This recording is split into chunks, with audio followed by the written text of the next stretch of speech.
Good morning. This is KELOLAND on the go with all you need to know in news and weather as you start your day. South Dakota's Highway Patrol is asking for the public's help in solving a hit and run. They say it happened Sunday night near Piedmont on I-90. A vehicle described as a dark-colored SUV or pickup hit this car. It rolled 3 times into the ditch. 2 people inside suffered minor injuries. If you know anything about the described vehicle or the driver, you are asked to call Highway Patrol. Crews from multiple agencies were called to a grass fire in Rosebud on Monday afternoon. Authorities say the fire was burning near Soldier Hill. It is contained at 5.5 acres. Crews will be checking the fire throughout the day today. The cause is said to be a wood stove ash that was poorly put out. Authorities are looking into what sparked a fire in the eastern part of Sioux Falls. Sioux Falls Fire Rescue says crews were called to the 300 block of North Blauvelt Avenue just after noon on Monday. Firefighters arriving on scene found smoke and fire coming from a side door of the home. The fire was put out within 5 minutes. The residents inside the home were able to get out safely. However, 3 cats died in the fire. Now let's get a check of our weather with meteorologist Scott Munt. A beautiful start to the week, but much cooler today and colder tomorrow, Scott. Oh, temperatures will continue to fall as we do go through the morning hours and into the afternoon. And it looks like this cold air will stick with us for at least a couple of days, and then we'll slowly try to return to the 40s for the first half of the weekend. Our hour-by-hour forecast and temperatures may start to remain steady as we go through the part of the afternoon, where we'll have mostly sunny to partly cloudy skies, while in northeastern South Dakota, temperatures remaining steady today, probably into the middle teens before falling to the single digits by this evening.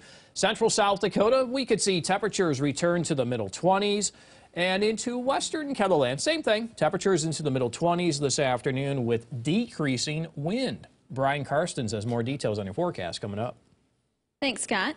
The special committee deciding whether to recommend impeachment of South Dakota Attorney General Jason Ravnsborg wants to hear directly from 4 additional people. After a 2-hour closed-door meeting, the House Select Committee on Investigation voted to issue subpoenas to Tim Borman, who is Ravnsborg's chief of staff, and the Division of Criminal Investigation Director David Natvig, who reports to Ravnsborg. The committee also voted to subpoena Emily Sovil, the Hyde County Deputy State's Attorney, who led the prosecution of Ravnsborg, and Michael Moore, the Beadle County State's Attorney, who assisted in the prosecution. The race for governor in South Dakota is starting to take shape. While the Republican primary has been set for a while, the Democratic side is starting to come into focus. House Minority Leader Jamie Smith will make a special announcement at 11 o'clock this morning at the state capitol in Pierre. When asked by KELOLAND News, Smith would not confirm that he is announcing a run for governor, but his statement says it is a special announcement with statewide implications. We will be there and bring you the very latest on midday in KELOLAND and KELOLAND.com. U.S. Representative Dusty Johnson announced Monday he's running for re-election. The 45-year-old Republican is facing a primary challenge from state lawmaker Representative Taffy Howard. Democrats have not yet announced a candidate for the general election. The need for rural pharmacists is on the rise because of the pandemic. Students graduating with pharmacy degrees from SDSU are seeing a 100% job placement, while about half of them are going on to residencies for a more specialized degree.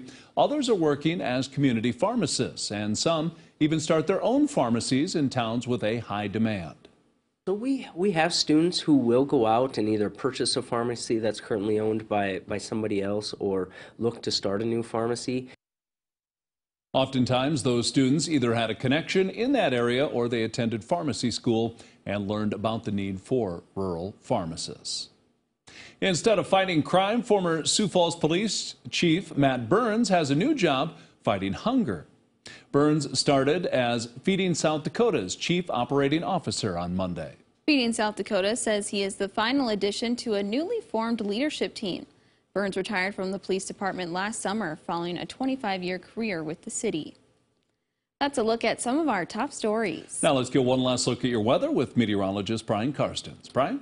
All right, weather today, well, we've already hit our highs, and now we're going to watch the temperatures dropping, or at best, maybe recovering a couple degrees in Sioux Falls by early afternoon. That northwest wind will continue So you see that 11 o'clock weather map, single digits around Watertown and Sisseton. Sioux Falls, low 20s, probably good average there by early afternoon.